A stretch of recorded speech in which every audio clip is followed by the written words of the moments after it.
प्राचीन समय में एक विचित्र पक्षी रहता था। उसका धड़ एक ही था, परंतु सिर दो थे। नाम था उसका बारूंड। एक शरीर होने के बावजूद उसके सिरों में एकता नहीं थी और ना ही तालमेल। वे एक दूसरे से बैर रखते थे।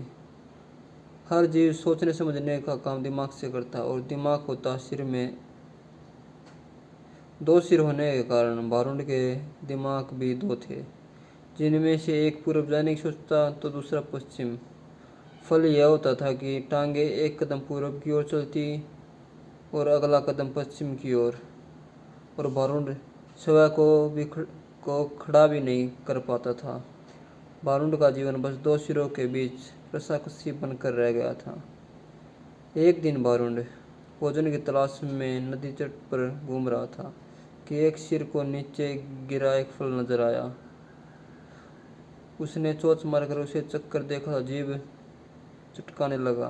वाह, ऐसा स्वादिष्ट फल तो मैंने आज तक कभी नहीं खाया। भगवान ने दुनिया में क्या क्या चीज़ें बनाई हैं।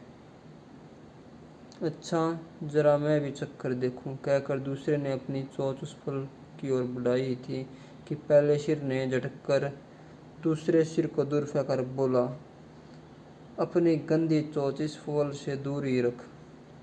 यह फल मैंने पाया है और इसे मैं ही खाऊंगा। अरे, हम दोनों एक ही शरीर के भाग हैं।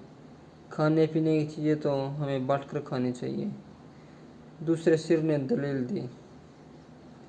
पहला सिर कहने लगा, ठीक है, हम एक शरीर के भाग हैं, पेट हमारा एक ही है। मैं इस फल को खाऊंगा तो वह पेट में ही तो जाएगा और पेट तेरा भी है।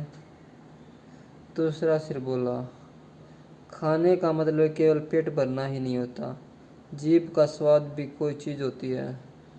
तबीयत को संतुष्टि तो जीभ से ही मिलती है। खाने का असली मज़ा तो मुंह में ही है।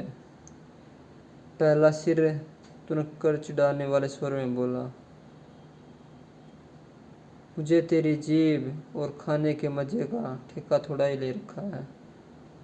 फल खाने के बाद पेट से डकार आएगी, वह डकार तेरे मुंह से भी निकलेगी, उसी से गुजारा चला लेना।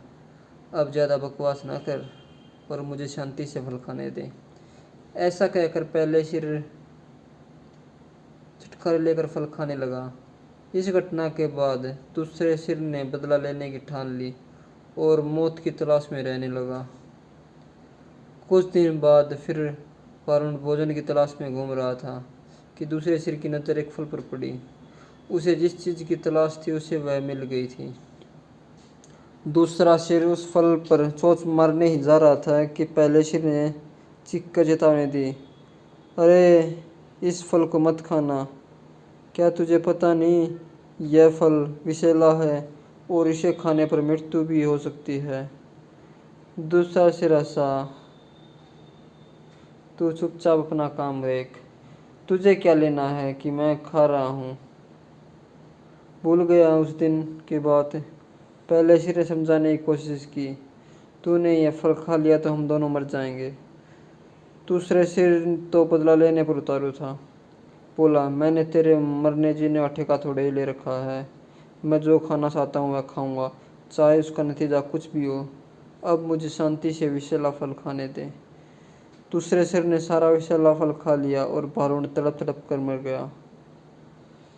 इस कहानी से हमें यह शिक्षा मिलती है, आपस की फूट हमेशा ही नुकसानदेह होती है।